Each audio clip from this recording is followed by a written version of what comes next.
Hello, everybody. This is Vinnie Tartamella.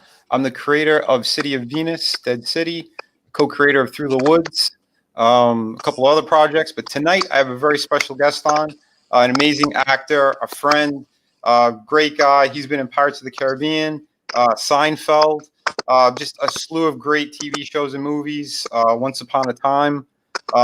This guy's he's awesome. Anyone who meets him at a convention, if you see him anywhere, one of the nicest people you'll ever meet. Everybody, welcome Lee Arenberg. What's up, world? What's up? Hey, Vinny. Hey, buddy. It's been a minute since the last time we hung out, but yeah, it's a crazy thing. I really appreciate you coming on here tonight. So to talk with some fans, we're gonna cover your career a bit. Show a couple of cool art campaigns. Cool, man. Well, I'm still waiting for you to design me into one of your comics, and let's make a movie out of it. Wow. Absolutely, brother. We're going to have to. In fact, tonight I'm going to show a very special campaign and project I've been working on. It's going to be my next one. It's going to be a little bit later in the year. I'm going to launch it, but I'll show a couple of pages here. I didn't want to really typecast you either, but we could talk about it. Just cast me. I don't care if I'm typecast. I mean, whatever that type is, it'll be all right. Short, bald, and crazy. I got it covered. Dude, you're awesome. I want to say hello to the people in the chat so far. They're going to keep trickling in. That's usually how it's been going with the live streams. People keep watching anyway afterwards. I had Serena Vincent on last time. I got a couple other cool people, in the works. So, including other artists and creators. So I think it's going to be a lot of fun. So glad to be here, man. We got Drew in here, El Gargoyle, and the title they love to call me, the Boner King. I was wondering how long it would take for Poppet to appear in the chat. Hello, Poppet. It's never very far away, It's real fun to say. Dude. It's fun to hear. Dude, you crushed it. One of those things, I'll be honest, like that was in the original audition for Pirates when I auditioned for it. And the very first time I read it, that's like, because I was reading the scene to audition and, studying the part, I would just came out like, hello, Puppet. Just like creepy, rapey, pirate. And then that first movie, the challenge was when Mackenzie and I connected and we became really like, we had a lot of comedy connection, obviously, and so we were mining a lot of comedy out of the roles. And I remember Gore telling me, don't forget you're also bloodthirsty, and in the second movie he switched us more just to the kind of, we were much just in there more for the comedic Shakespearean clown. But in that first movie, we were Barbossa pirates, we were evil, we had to maintain that scary, a little bit of the scariness and be funny, right? So it was interesting. So well written, Ted and Terry, who wrote Shrek and wrote Zorro, as well as the pirate movies. I mean, it's just great writing is what lets great actors do their thing. Oh, absolutely. Yeah, it usually is. It starts with the script, but bringing those characters to life. I mean, I think you crushed it. Such a great job. The one line, like a role, that kind of stuff is what somebody like me. That's what I live for. To get into that makeup, to be immersed in the world, living on a pirate ship for those years and traveling in the Caribbean, being in the real spot, is really just magical experience. They don't make movies like that anymore, kind of thing. It was very much the golden age, kind of. Right. Bruckheimer, if he was shooting 300, I used to say he would have gone to Thermopylae, and shot it. You need to be on the actual battlegrounds. Dude, it's impressive. It's impressive, and I would say that too. It's totally immersive. I would imagine, to be in that area. Dude, I remember. Yeah, didn't you do like a little documentary you attached with it? Yeah, on the first movie, I did a behind the scenes Diary of a Pirate, where I was the only one allowed to have it was really before cell phones were super popular, in terms of we're carrying our cameras around. So I had was I guess a Sony kind of Handycam digital recorder, and I had permission to have it on set all the time. And so it was really neat, and I must have shot, I don't know, hours and hours of video that was, cut down into 16 minutes or something. It's pretty exciting. Oh my God. Yeah, dude, that's crazy. I love everything you ended up doing on that film, man. I swear to God, and that character. You know, we talked before. I was like, you know, those last two, I'm like, why the hell weren't you in it? Like, I was so upset. I know, was too. Yeah, Well, it's the thing. It's the thing. You know, Mackenzie got. You know, he was working a lot, and you know, they got to. When you're working with Disney or any of those things, it's like they kind of like sometimes forget that like you got to be treated. Not me personally, because I was in, but like you know, Macker had other work and working it out route. He was writing and creating shows for BBC. right. So they needed to pay him a lot more to get him, I think. Wow. Or Well, whatever.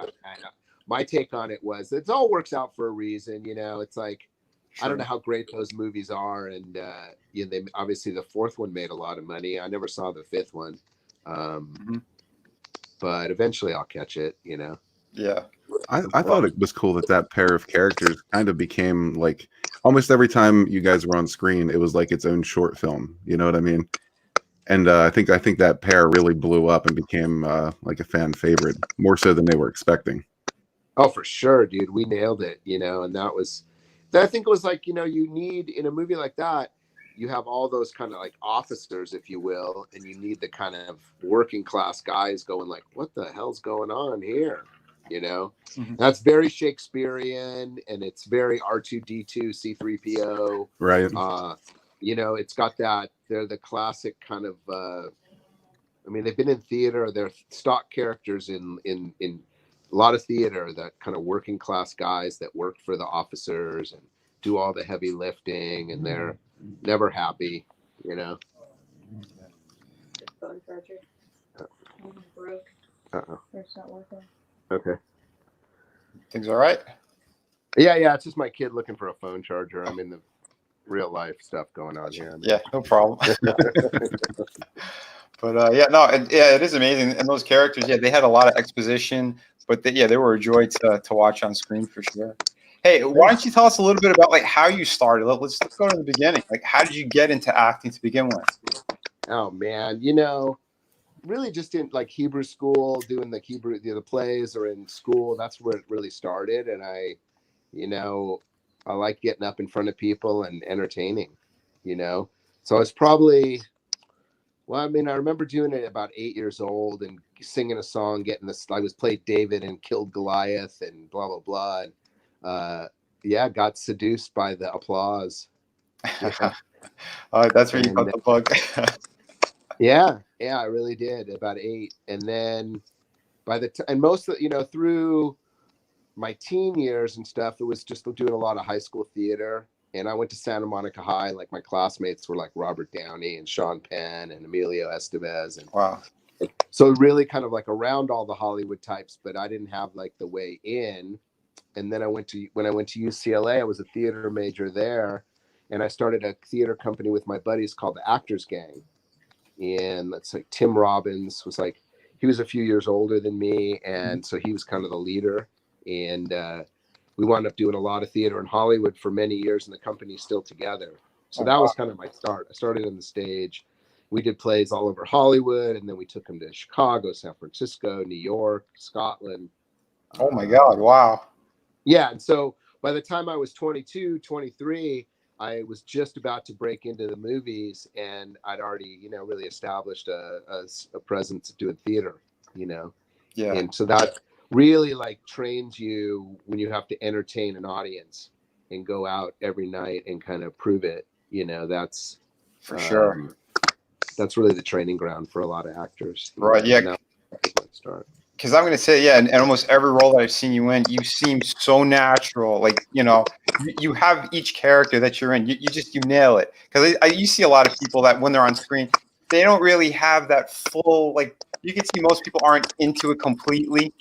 But the really good actors, you can tell they're there. You know the character inside and out. Or maybe even if you don't, they call it getting into character, right? They call it getting into character. So it's definitely like it's very much from the theater. You learn to play, learn to experiment, and really kind of, even if you're doing something that's kind of dramatic, you're exploring, you're playing, it's make believe for sure.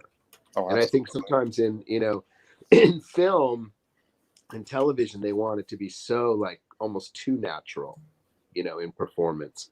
And I definitely know that I sometimes I'm too big and I don't get parts because I'm pushing it, but I try to fill my shit up to max for yeah. sure.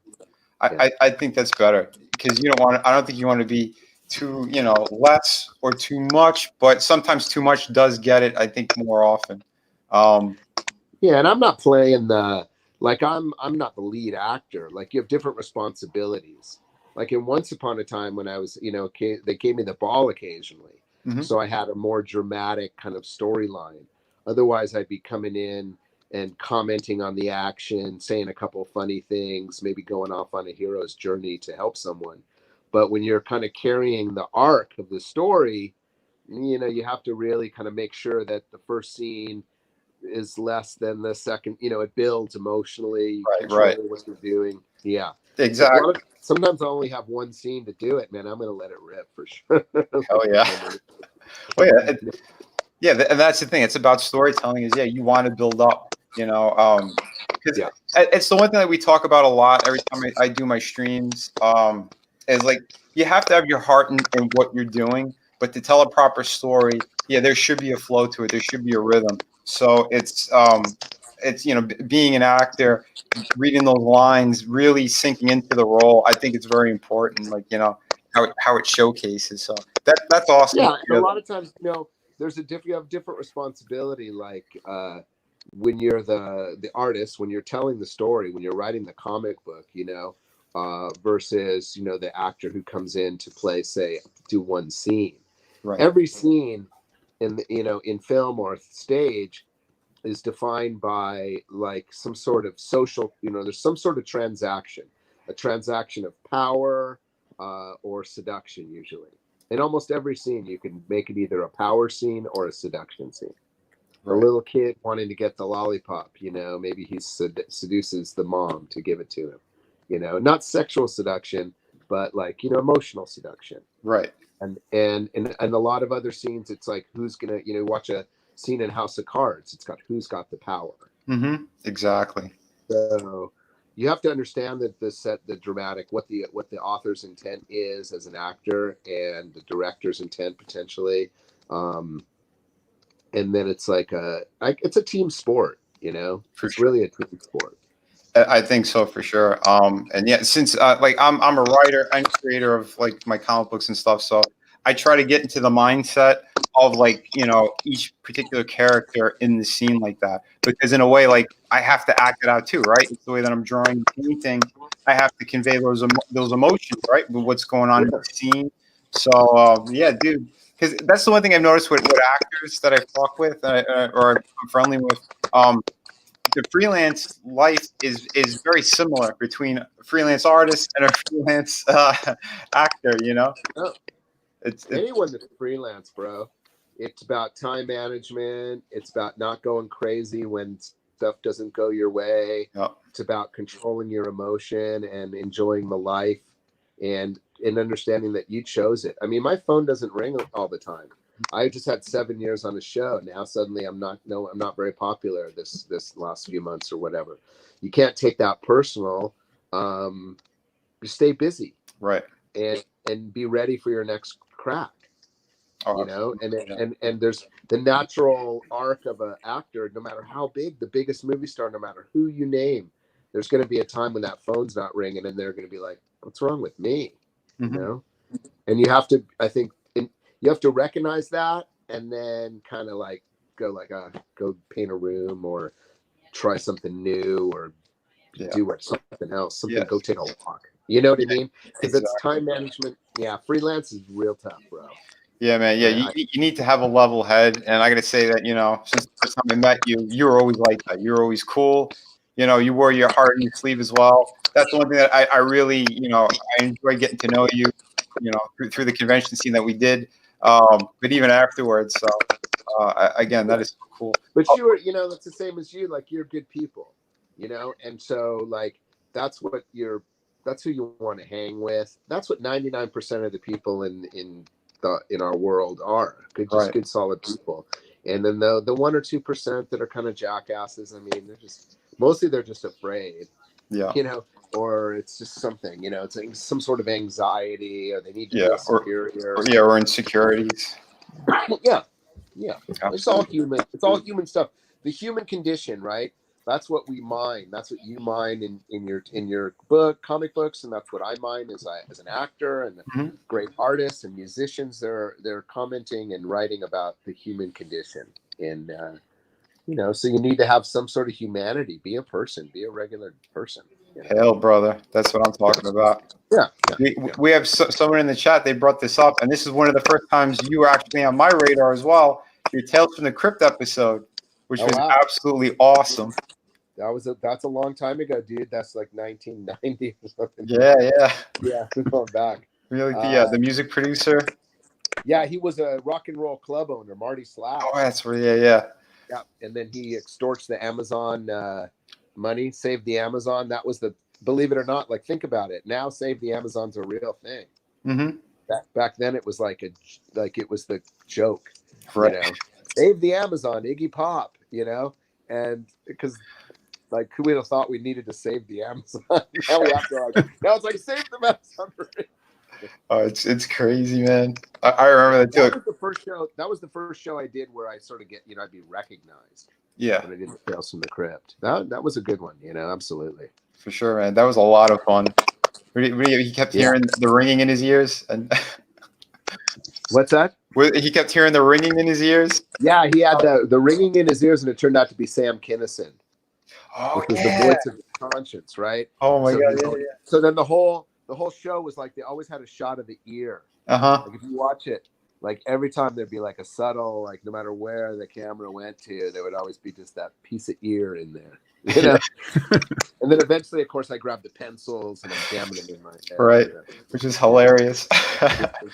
They did such a good job with that series.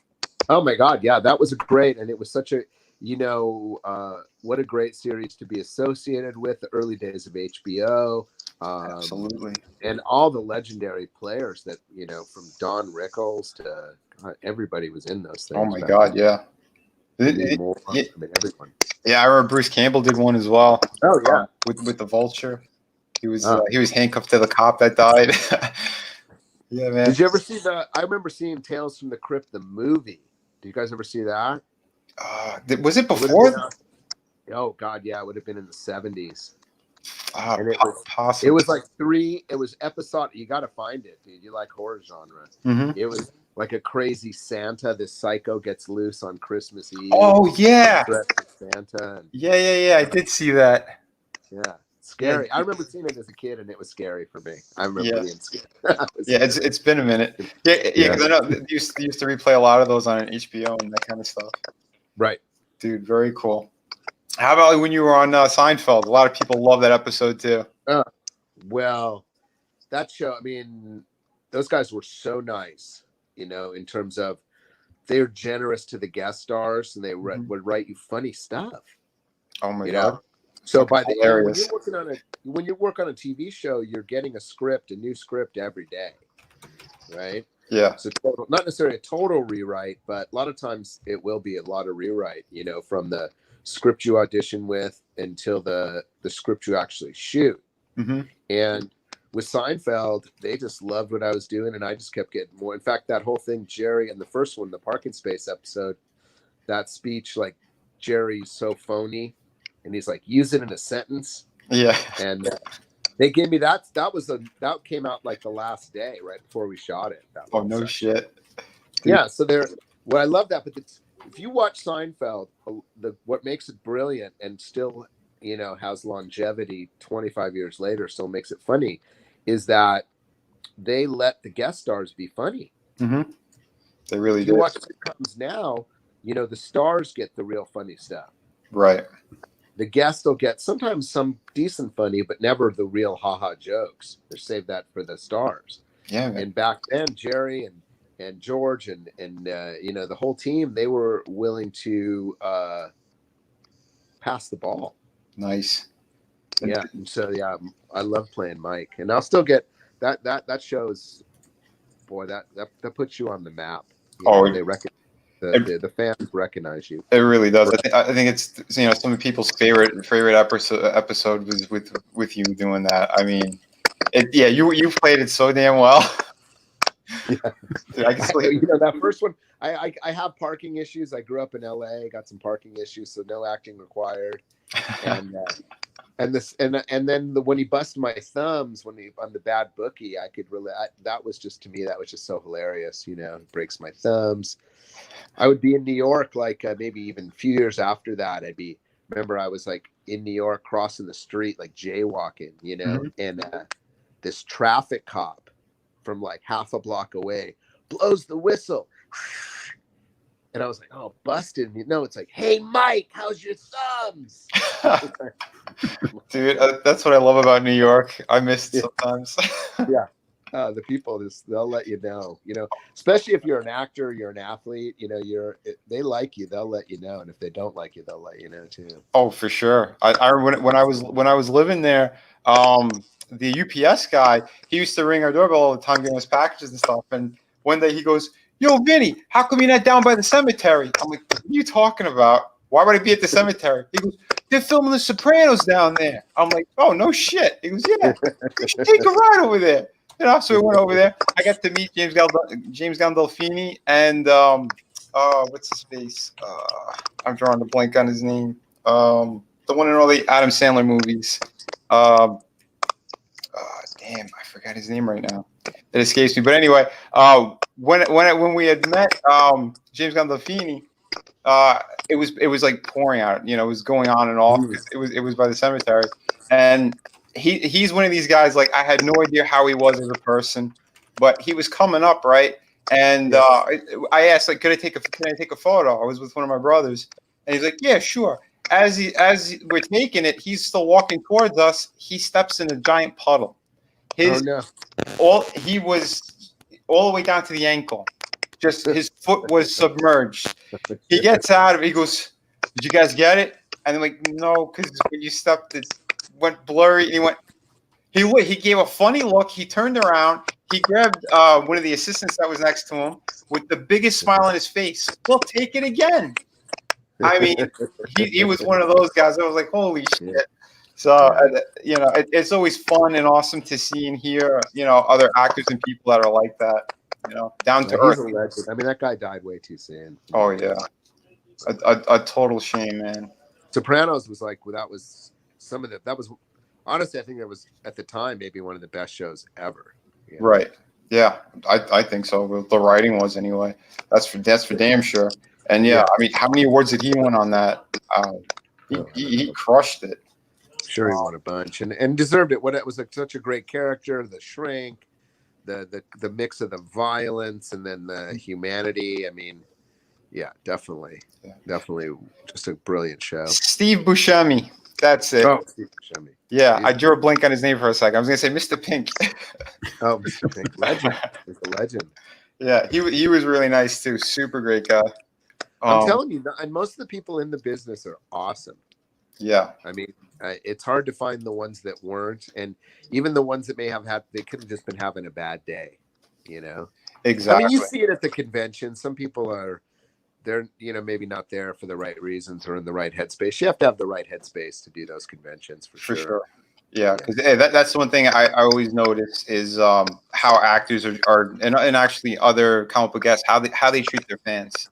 Because like I never hit that level with Marvel and DC. Like I always came so close and I was screwed out of it at the last minute, right? By some horrible person. But I still draw a very big crowd whenever I do those conventions. And I've had other professionals go, "What books are you working on?" I said, "I got my own. I got creator-owned projects." "How do you have such a big following?" I said, "Because I'm very genuine and nice with people. I'm yeah, and your stuff's awesome. I mean, I don't know if whichever one I got the very first time we met, maybe the Ali one or something. You gave me something. Yeah. Rad as hell. Your art is just like it's unique, it's strong, it's interesting. It's like you're your own. You're a force, man. You don't even. I think that's the big companies. They were foolish not to snag you and make you one of their dudes. Thanks, brother. I appreciate that. Yeah, I've been vocal about the ones who have screwed me over, and I think they're starting to lose their jobs now anyway. But It yeah, all comes. You know what? There's a saying in Hollywood, right? Be nice to everyone on the way up. You might need them on the way down. yeah, You know, absolutely. so I think that applies to all of us. Yeah, and that's the cool thing too. I mean, if you're cool with it, I'll show some of my what I've been doing. So, yeah, I've been doing these cool campaigns. You know, the crowdfunding campaigns. So like this is my project, City of Venus, Dead City. So I did my own comic book series. I just started it. You know, the fans have been supporting and helping it out. It's this post-apocalyptic world where like all technology is it's void and dead except for this floating city in the sky. And I got the main character who's kind of be our hero of the story. But it's a look at like society as well, almost, where it's what if those secret people who kind of rule the world in the shadows, what if they got their way? What would happen? So in my head, because it's that's so far into the future, well, they would destroy it and they would physically, try to separate themselves from the poor, right? And their whole thing is like to prolong their lives. So like, they test and experiment on the living if they could find them. So it's kind of like that's the backdrop, and then actually the story itself is going to revolve more around the people, and actually there is a deeper story, but I'm kind of keeping it secret until issue 2. So this is like the intro into the world and these characters. So it's a little bit of everything in here, Right. but yeah. So again, I appreciate the kind words too on my work. Oh, dude. I mean, it's the thing is, it's the truth, right? Like you see because there's a lot of people that want to do what you do, but I mean, just in the detail, even seeing it on this kind of, just on the screen here, looking at it, it's the level of the art, you're a brilliant artist, Thank you, as man. well as storyteller. Yeah. I really appreciate that. Like I said, I think if any of our projects do get off the ground, I would definitely have a place for you if they ever get picked up. Yeah, be better, bro. Yeah, there's definitely a character in here I think it would suit you pretty perfectly. I do have a couple of other projects. The next one I'm going to be showing everybody is Through the Woods. It's the collected edition. This is a ghost story. I think this was what you were working on back when we first met, because you gave me this and it's great. I love this one. Thanks, man. Yeah, I don't know if I had it done by then, but yeah, this is going to be the collected version, so I'm doing it in a trade paperback. Yeah, maybe it was Canada or something. I mean, we've crossed paths a few times. Yeah, man. But that was definitely your hot chick. That's the Boner King right there, right? I appreciate that. So yeah, so this is the collected version of it. So I think a lot of people are going to be excited. I've been working on the campaign. This is just like the pre-launch page, so people could sign up and get notified. But after this, I have yet another great project I've been working on and developing. I think it's appropriate to show tonight as well, since it's kind of up your alley. It is a pirate book. What? Yeah, that's why I said I didn't want to typecast you, but if you definitely want a place in it, I could put you in here, no problem. Yeah, for sure, dude. So this one I've been working on for a while. I do plan on launching it later this year, but yeah, it's going to have a lot of action, beautiful locations. I might have to pick your brain because I know you have a lot of photos and stuff from your time on those movies and those locations. Yeah, I do. So I think that'd be pretty cool though. But yeah, so I can't give too much away on it yet, but if you want to see a few more pages, I could actually show you some. This is another good one. So like it's going to have like those beautiful locations. It's going to have that violence though in it as well, because it's pirates. You can't not have blood or the betrayals. Yeah, it was a rough time, man. Oh, for sure. It was a hard life, for all the people. Yeah. So it's like I'm putting a little bit of everything in here to kind of like appease the female fans as well. So the strong lead guy, Beefcake. Yeah, the beefcake, the hot chick. You know, Yeah. but the villains are going to be very over the top too, which I think is you need a strong villain to play off to make the hero look even better, right? Well, and it's just good storytelling, you For know. sure. If there's no, I mean, if there's no, like the villain is just all evil and no redemptive qualities. You know, lots of times if you get into the mind of the villain, they think they're doing a favor by destroying the world. You know, that's usually Yeah, the way to play it, so it doesn't seem too one-notey, right? yeah, because they don't see themselves as the villain. No, They never do, and it's like that's what makes it strong. Um, but and then obviously I still have like my I have art books too. So some of those prints and things I think like you had I put them in a collected edition as well. So like it's easier for people, especially if they can't get to conventions. If they want to back and support and get 52 pages. I broke them up into two separate volumes, but the first one's available here. The second one is available with City of Venus nice. for anybody who's watching. But obviously, again, more of the hot chicks. Well, you know, some I mean, it's great. There's a legacy of the great artists like Vargas and the great pinup, artists that you still kind of carry on a little bit in your work. You know, this, I don't know, it's important. It's a big part of it's a part of surf culture, car culture, American culture. Yeah, You know, I think so, man. Absolutely, you can't lose that because it's something very special about it. I always love like the '50s and that kind of Oh, the work of that, like you said, but like Vargas or Elfgren, from the '20s, the '20s and up. I mean, there's been so many great people and great artists and creators. So yeah, I always try to give a little bit of that back. So I never go too over the top. I always want to give that touch of class that they had, but still. yeah. Yours not. I mean, they might joke about you and give you that nickname, but you're not in that. You're definitely in the. And that's what I'm saying. It's more art because it's not over the top, right? It's just that little hint of sexuality. It's in the work, Right. Yeah. Absolutely, man. Thanks. But Yeah. we'll jump back to you. I'll stop sharing screen for a minute. But yeah, tell us like how did you get into the movie side of it from TV? Like, what was like your first big, film that got you there? Well, my first movies were these. I mean, really, honestly, the movies that got me there. I mean, I had done, small parts in like Waterworld. I was in this movie called Warriors of Virtue. But the first one really that I felt like I had a really good role was Dungeons and Dragons. Oh yeah. Where I played the dwarf in Dungeons and Dragons, and that was a lot of fun. I mean, that was really one of my first kind of where I was running the picture from the beginning to the end. Went on the hero's journey. Got to be in the big fight scenes. Mm-hmm. That was awesome, and but my first kind of like appearances I started, working in TV in 1987. Like Perfect Strangers was the first TV show I did. Oh wow, I remember that.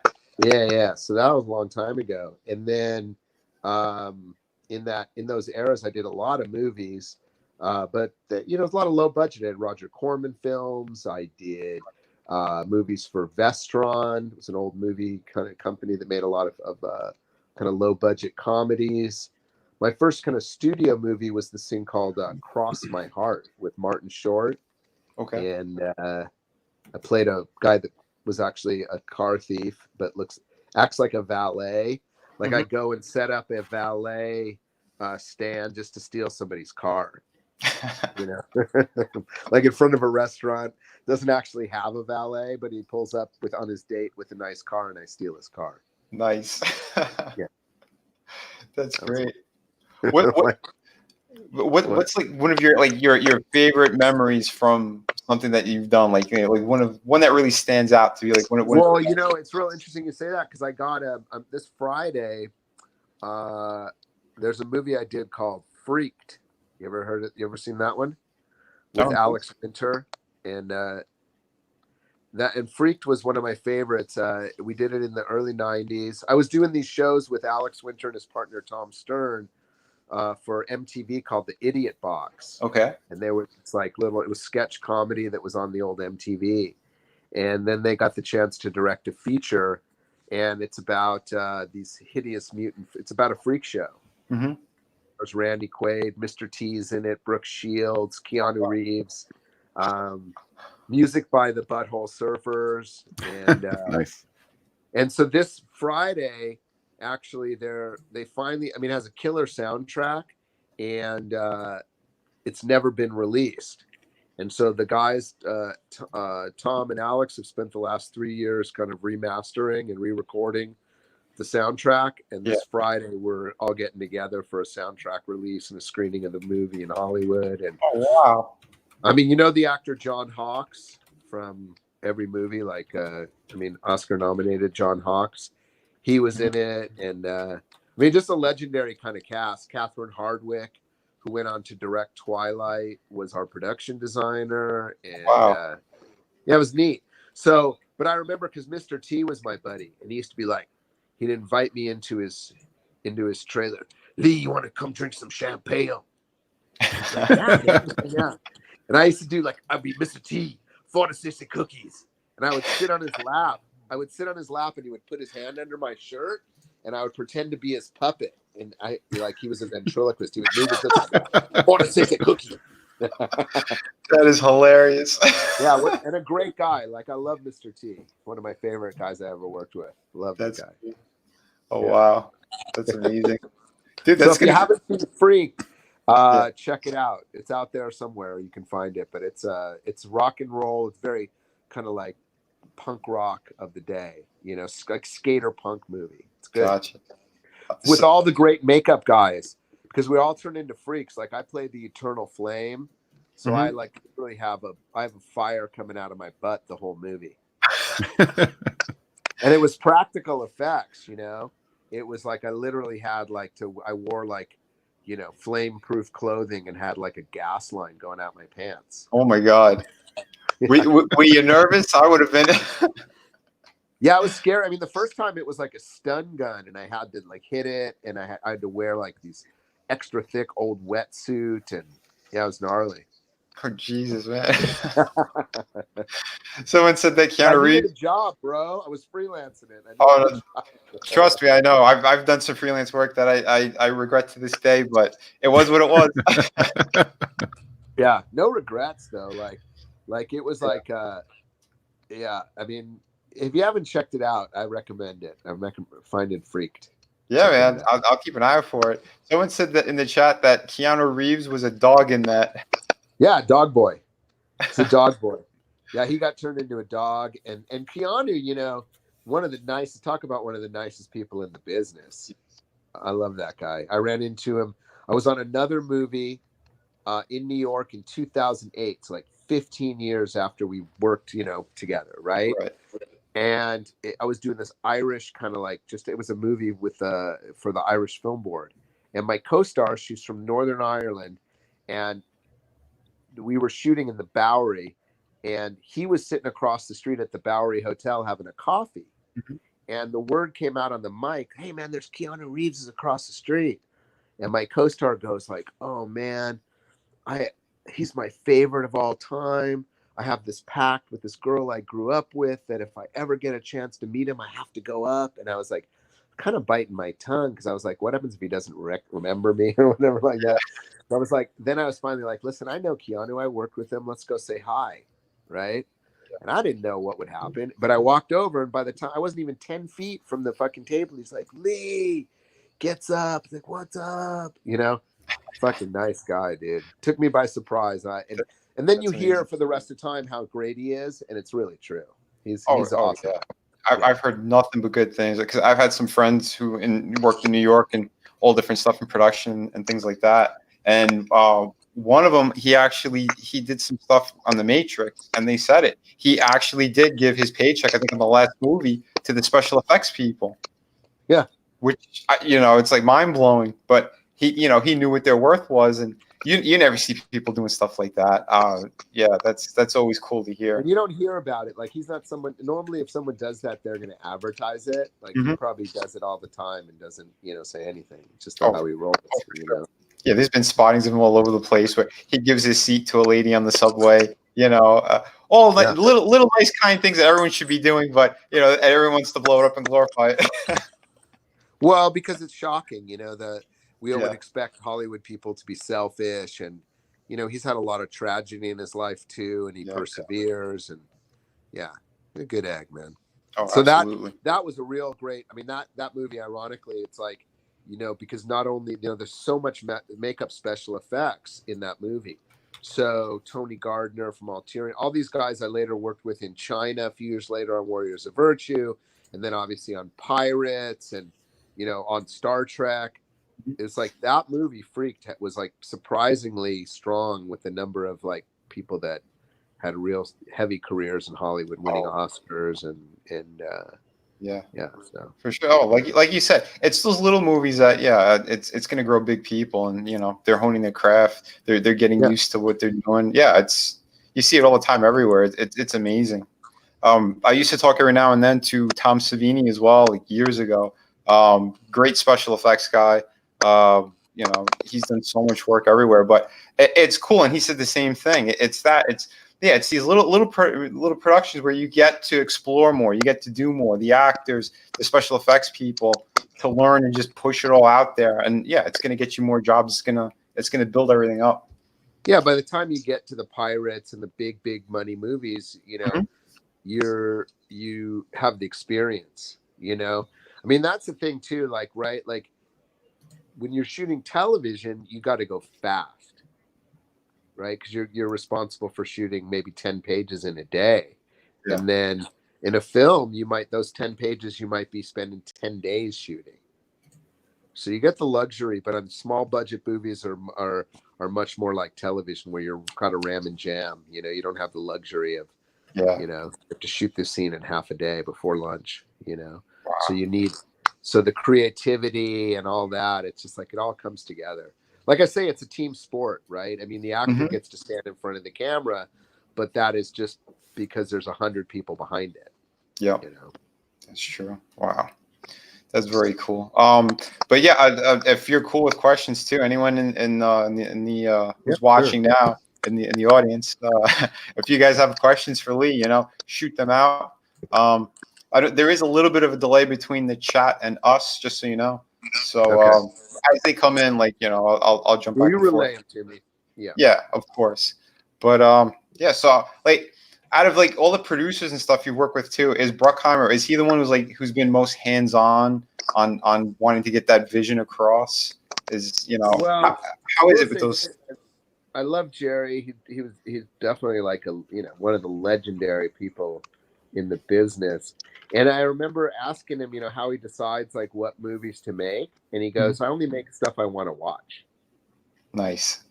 So I think that's important, that and he's obviously very hands on, but he has, he's one step removed. Like it's normally the line producers, the guys that are on site day in day out. The exec producer comes in and out. He had a lot of irons in the fire, Mhm. but obviously whenever there was a problem, or whenever there was weather, or whenever there was like construction issues or whatever, and he had to show up, it meant everyone was on their frickin' toes.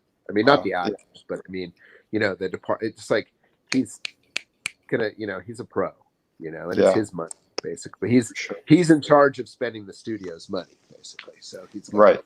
Yeah. That's So his. yeah. Right. That there's a lot on his shoulders for sure. Yeah, I mean Um. it's a money game. That's the end of the day. Like the people that invest in movies, they hope it goes big. It's still investing in film is still kind of one of the most lucrative. If you hit it big, for what you invest, you hit it big. Oh yeah. Yeah. Yeah. Definitely seen that. We do have a question from Drew. All right. Yeah, he's saying, "What's your dream role if you could pick?" Well, I mean, I guess it changes. Like right now, my dream role would probably be a private eye, Ooh, like yeah. or play a cop. Hmm. Cop or a private eye, just because that was kind of my dad's world, and that would be a fun one to kind of. I've always wanted to be like. I figure if I get one cop role, I'll be a cop forever. They're always employed. But but a private eye would be cool. Some sort of like, even if I was like the buddy to a private eye. Would you want it to be like a film noir type of? Yeah, like Rockford, like a modern Rockford. Oh, that'd be Like I was good. like the Rockford Files. I'd be Rocky, even. I'd be the dad, or I'd be Angel, the buddy, or whatever. Any of those kind of Rockfordy. I think that show would be a fun one to inhabit. I think so too. That'd be pretty Yeah. cool. I could see that for But sure. but I also I don't limit myself. Like, the dream role for me would be steady work. Mhm. Like someone's vision. I mean, you never know. Like, I would never have thought that I would have played Grumpy for 7 years. Like Yeah. at once upon a time, Well, and how successful that was. And that's part of the great thing about being an actor, is that it doesn't say writer by your name, doesn't say costumes, doesn't say makeup. So you get to kind of rely on the other teammates, right. because there's a lot of pressure, as if you're like trying to create your own content, which is the kind of method that a lot of people are finding stardom now. And it's time consuming and it's challenging, Oh, I believe it, man. I do believe it. We got another question. We're being asked, how is it working with Johnny and Orlando on the set? Oh my God. Well, Johnny is, the ultimate pro in terms of working with on the set. One of the nicest people. Again, he's got that Keanu kind of, he's just a man of the people. You'd be surprised, but he is engaged. He's connected. He's present. He's, and he leads from the Nice. front. Like, his acting is outstanding. And Orlando, probably one of the most generous, nicest, most fun dudes to be around. Oh, cool. Orlando just would throw great parties. He was just a lovely dude, and to see him rise through his level of stardom with the Lord of the Rings and the pirate movies and still be cool about it. That's awesome. That's great Yeah, to hear. John, became the #1 movie star in the world doing Pirates. And Oh, yeah. I'll never forget, we were at the first premiere and we were about to like walk the world's longest red carpet ever, and Johnny was like, hey, don't forget the fans of the boss. Nice. That was his line, the fans of the boss. Dude, So, absolutely. That is so cool. I saw him more than once, like, when we were shooting in an area where the public could be close, he would pull over and sign till everyone got their autograph and picture, and then he would boogie. Oh, But wow. I saw him stay sometimes 2 hours after wrap, Mhm. signing for people and taking pictures. So he got it, Johnny gets it, and both those guys. I mean, there's something to be said about, in the industry, like when the #1 actor on your call sheet's a jackass, Mhm. it lets the rest of us be jackasses. Right. But when the #1 actor is a classy act, like 99%, that they encourage everyone else to bring their best behavior forward. Oh, absolutely, man. I got to say, like, I've met a number of actors, throughout, from living in New York and all the different work I've been doing. I got to say, you're right. There's only about 2 to 5% that are kind of dicky or whatever. But for the most part, Yeah. I've come across very cool ones, really nice ones. And It's it's all in the approach. Right. Like, even the nicest one can be a jackass if you're there with their family or you're bothering them, or whatever it is, right? Yeah. So This is very true. And like you said too, people have good and bad days, so yeah, you never really know. But hold on. There's a couple more in here. Hold on. Let me see. Who's your favorite hero and villain? Ooh. Wow. Good question. Man.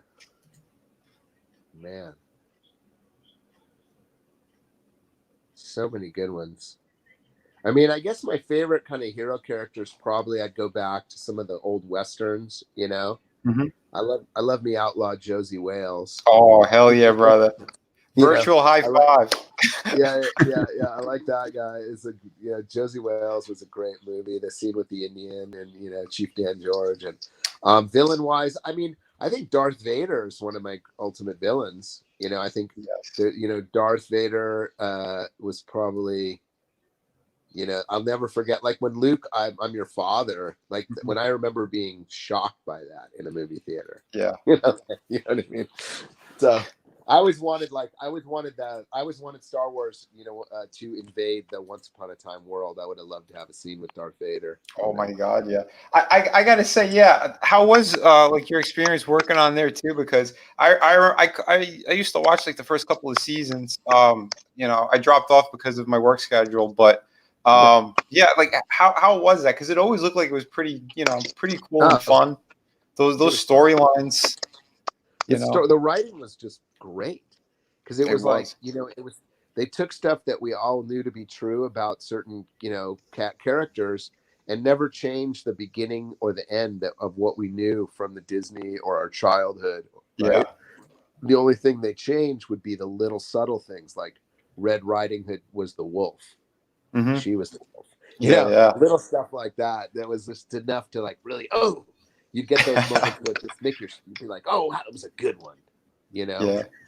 And great cast, and just a lot of fun. I felt like, you know, it's really fun to belong. I think sense of belonging is sometimes, you know, the most challenging thing in being a character actor. You don't always get a chance to feel like you're part of the team when Mhm. you're just coming in for a day or two on a movie or a you know, an episode of a TV show. So to be in 60 plus episodes and really be part of it from the very first of the pilot, it gets you invested as an actor, and you're Yeah. really rooting. You root for everyone's success and the success of the show. And again, it's like I say, it's team sport, you know, Mhm. and I like team sports. You know, I like watching a good, like, football or whatever. And there's a great analogy to the the relationship between art and sport. You know, sport is theater. Right. So Michael Jordan's a phony. Remember yeah. that. You told them. How could you tell them? Why'd you tell him? I couldn't help it when you say team sports. Couldn't help it. Yeah, yeah. Yeah. Well, So how? Jerry, I mean, those guys are big sports fans. I mean, that was a big part of Oh yeah, Seinfeld. The for sure. Yankees, and, you know, they were always going to a basketball game or a hockey game, or yeah. Hmm. For So sure, yeah, man. love that. I love that New York. I love that. I love that Yeah. about New York. You know, Yeah. going to Oh, games. and yeah, yeah. Nothing beats a live game. I don't care what the hell sport it is. Going to a Yeah, live game, you're yeah, so juiced. All that yeah, great energy that's around. yeah. I went to You one know. of the last. We're Raider fans. You know, my son and I are Raider fans, and they're leaving Oakland, and we went up to one of the last games a month or so ago, and just to be in the black hole with all the fans, and everyone's dressed like they're scary pirates, but then they're like a district attorney or a doctor, you know? And even at the end, you know, they're hugging the cops. They're all like hugging each other. We're gonna miss you, and yeah, it's good. It's fun. Good fun sports. Yeah. Oh, we have a question here too about voiceover work and Yeah, animation. Like, yeah. have you been doing some of that, or would you want to do more of it? Yeah, I mean, it's hard to break into, man. I mean, it's just like, you know, I have a great agent, and I send my tapes out, and it's just very competitive. Yeah. It's probably it, you know, speaking another analogy, it'd be easier for me to start for the Lakers at 5'5" than to Jeez. just jump. Well, there's just not that many, you know, I'm Yeah. working at it though. That would be my goal for 2020, is to get a real good breakthrough in there. Um, in any of that. It's all fun for me. The animation, the video game, the Hmm. narration, commercial work. It's freeing. In Yeah. fact, I have my, you know, my little sound booth in my garage. Oh wow, Um, and so, you know, you basically can do your auditions from home. You don't have to travel. that's But amazing. they may get 500 submissions for one fucking part. Yeah. Yeah. And That. so to try and, you know, to have it's very challenging emotionally. To, you know, there's a lot of frustration from actors that trying to break into the voiceover. Yeah. um I just accept that and just keep pushing, you know, because let's say the top dogs book, maybe, from what I heard, and I don't know if it's true, but the top dogs maybe get 10% of their auditions. Wow. right? And so, That's and the rest of us, like, you know, if you get 2 or 3 out of 100, you're kind of a player. mhm. So you got to run some numbers, you know, Yeah. and but yeah, I would love it. I would Yeah, love it. I think you would do a great job with voiceover work. Are you familiar with Nolan North? Yeah, Any chance? Yeah, yeah, I talked with him a couple of times at a show as well, and he said it too. He goes because he started on I think soap operas, but he goes like he never really got like that big breakout role until he started auditioning for like the voiceover work, and then he became like the star of that video game franchise Uncharted. But yeah. from there, but he said that's how it is. It's like once you're in, yeah, you do get that work all over the place, So yeah, it is Yeah, interesting. it's kind of like I said about that, you know, get that one police captain, you're going to be a captain forever. You know Right. what I mean? It's Yeah. the typecast. When you're a young actor, they say, I don't want to be typecast, but you actually do, Hmm. because getting typecast means you get consistent work. Yeah. You know, It's very true. if your zone is the zone they're looking for, you Yeah. know? I agree with this guy in the audience here. Hook this man up with Andrea Romano from the DC animated. She's one of those legendary voiceover directors. Yeah. Yeah, and it's just, you know, it's a matter of the connection and the fact that in voiceover, right, they can hire you to do 3 roles. Hmm. So once they have you, you know, it's the SAG contract. They don't need 3 actors. They could actually just have 1 actor. Yeah. And so it's more challenging. But it'll be real sweet when it happens, you know, and I'm in class for it. I'm studying it. I'm aware that I could improve. And I think that's also the challenge of, you know, we're craftsmen. Yeah. So learning how to craft it, because, you know, the key to the best voiceover guys is they're always talking to someone. Yeah. Very specific. They're stated. They have emotional energy and urgency to it. And it's not just a voice, right? Like Yeah. they always say, listen, you do a lot of crazy voices. And yeah, I got some good voices. But if the voice doesn't match the character, right? Yeah. Then it's no good. So right. So you have Mhm. to like have your stock guys. Like I have that kind of wise guy, that little bit of my Bugs Bunny, whatever it would be. Yeah. And maybe it's going to be for a weasel in some show. So I'll be like, yeah, he's maybe slightly Jersey, he's a little weaselly. So then maybe I'll just think of Vinny, and I'll just try You're gonna think of the Boner King. You should say that in an audition. What gave me the idea? My friend, the Boner King. Oh god, that's hilarious. The Boner King is well respected in these parts.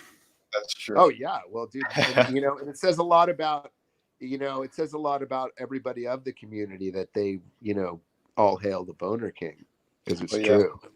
And Yeah, they also call me the fulfillment king because I've gotten all my books out to people within this year. I think I ran campaigns for like 7 months straight, 7 Yeah. books out there. That's damn impressive to a lot of people, because it is not easy to do this on your own, because it's that personal touch I put into everything. Not only am I doing the drawings, I'm doing the digital paints, I'm putting the word balloons in there.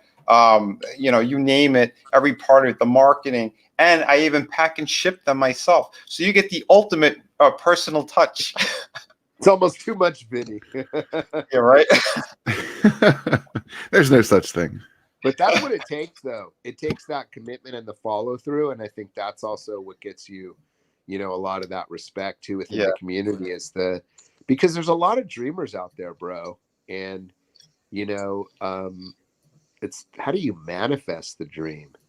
How do you make your dream come true? It ain't easy, you know, and I think that's to be respected for all of us in the business. Yeah. Then there's times when we all want to kick ourselves and go, I wish I hadn't done that, or I wish I'd gotten this part or that. Mm-hmm. And, you know, at the end of the day, like, sometimes it's just about turning back and looking at the road traveled. Yeah. You know, Yeah. and adding some perspective. I live at the beach, man. A good beach walk, will change my perspective, and I come back a lot more present. Nature is really powerful for that. Connecting with your family or connecting with your friends. It's like, that's the most important shit in life. It This other is. stuff is just, what you do. And then if you're not a good person, like we always say, like, the actors 99% are cool. Well, why shouldn't they be? Mm-hmm. We're treated like rock stars when it's so much of our life, and and it's a thrill. Yeah. And you're allowed to just go, it's pretty cool. We're lucky. Yeah. It is true. I mean, yeah, it's hard work, but like you said, once you're there, yeah, it is a good thing. And like you could look at it, you could look back and be like, yeah, that was some cool shit. Even that crazy movie I did, or this, or that Huh. silly TV show. Well, you know what they say, that that in the acting business they pay you for the waiting, Right. and the acting you're supposed to do for free. Mhm. Like Yeah. that's your thing, right? So that if you look at it that way, you're paid to go chill in a trailer and hang out and eat a bunch of food and wait till they call you. Yeah. Pretty. I mean, you could be driving a garbage truck, or being a nurse, or being a soldier, or a policeman, or a first responder in Australia. Way more important than the movie star. But when that fireman is tired of fighting the bushfires and needs to go chill out, what better than to be the entertainment, to make him laugh, or make him, transport him to a different world, and that's what we do as artists. Is we elevate the society by, giving it a bit of relief. Yeah, that's been the whole point of like what we've been doing too. This community of people doing their own creative projects here. It's we want to give back. We want to give that entertainment, that escapism. That people could be submerged in it. I was in New York when in that area when 9/11 happened. So like I know how scary that shit could get. And like you said, it's that little bit of relief you hear, here and there, these different stories. The guy who's done all that, all the Batman work over all these years, Kevin Conroy, he went down to help. He was helping the firefighters out. He was like serving them food, and someone goes, I think that's Kevin Conroy in the back, and they went, who's that? And they go, he's Batman. What? What do you mean Batman? And he heard it. So they go, Kevin, could you give us some? So he shouts from he does the voice. I am the night. I am vengeance. All this stuff. And they said all these cops, like they fell over. They're like, oh my God. So happy. They go, Batman is serving us food. Yeah. And Batman was going the opposite, going, thank you guys for fucking protecting all of us. Exactly. Exactly. Yeah, I think gratitude, is something that it's really the key to happiness. Happiness itself is overrated, because it's just a quality of a moment.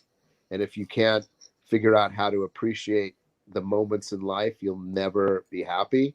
Yeah. But gratitude is, you can be grateful when you have absolutely nothing to get a piece of bread. Mm-hmm. So it starts with the simple stuff. A roof over your head, a pair of shoes, a smile from your kid, whatever it is, the real connections in life. That's what we as artists look to mine and imitate. Absolutely, man. Someone did ask too, how was it working with Jeffrey Rush? Oh, like acting class every day. Jeff Rush, like, to me, is like, one of the great actors. And really, for a character guy like me to be able to be, so closely associated, to hang out, to get to watch his process in the makeup room, and just the way he dealt with everything. And then he was fun to drink with. He's Australian. He was real fun to hang with. Yeah. Love that guy. I love the Aussies. Just honestly, like a master, like taking a master acting class. That's amazing. That is so cool. Oh, yeah, that reminds me too. Do you know who Michael Bell is? He's also he's a voiceover actor and stuff. I know he had some classes as well, and I saw some of that.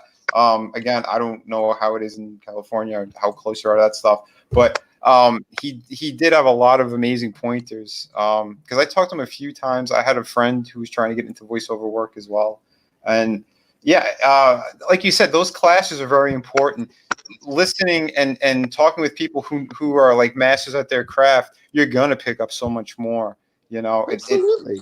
You know, it's and also you, because this is the thing, because you're auditioning for voiceover pretty much by yourself, you don't Mhm. necessarily get a lot of feedback on what you're doing, right? Right. So you could be doing terrific reads, but you don't get any response. Then you're going, it's just about they may not. Who knows if they even listen to it?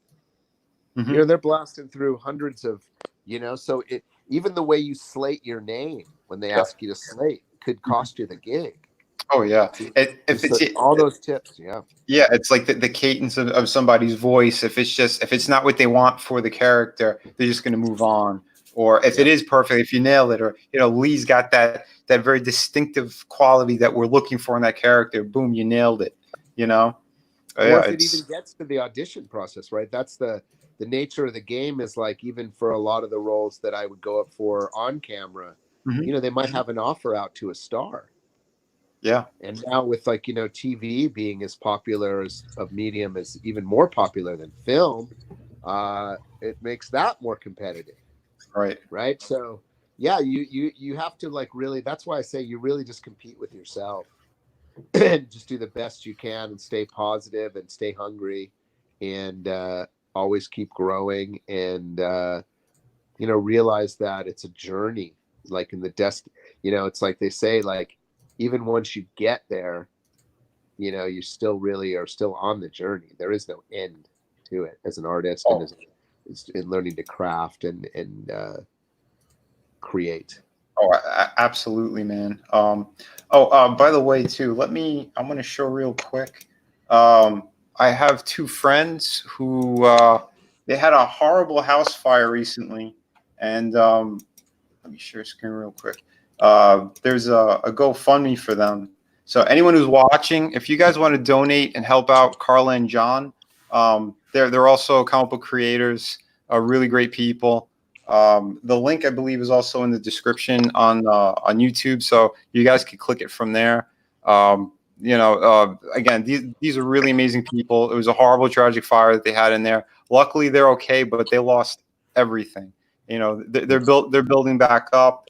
They're working on a new campaign as well. So there's a sequel to their comic book, The Grim Reaper. So yeah, guys, check them out. We love them a lot, and I just want to make sure that I got that out there as well. So anyone who's watching, donate if you can, or share, retweet, all that stuff helps. Yeah, for sure. They're wonderful people. They really are. Give it a go, my friends. Yes, please do. So yeah, I mean, let me see if I missed any other questions in here. Sometimes I get distracted because I get into these great conversations too. I love these down to earth things, when people could, just connect, give back to the audience too, let them know how it is. We're all people, we're all doing the same thing. Well, that's the thing too. It's like people don't realize that that's the truth of it, like I say, like the doctors, the nurses, like the real heavy lifters, the school teachers in society, we as artists, we're just there to make them able to do their work the next day, go on Yeah. and keep creating. Yeah. Give them We're a the little bit of lucky- relief. Yeah. We're the lucky ones. Like I said, that escapism. But I don't want to keep you too long. I know you got to get back to your life as well. Of course, buddy. But I want to thank you for coming on. Everybody, please go follow Lee Arenberg. He's on Twitter. He's on Instagram at Lee Arenberg. If there's anything else you want to plug or things you have coming up, if you want to talk about that. Well, I gotta say, I need to get a gig, so look for me somewhere soon. I'll let you know on my social media when it comes up. But I'm auditioning and doing my thing, and it's like sometimes just hoping to get lucky, Yeah. Like I said, rather be lucky than good. Yeah. Oh, my fingers are crossed. You're a Thanks, great bud. fucking guy, great you, brother. friend, and I'm gonna have to put you in some of my projects. That's for sure. Yeah, well, I just think your world, I mean, it's like, who doesn't want to be in the Boner Kings world, right?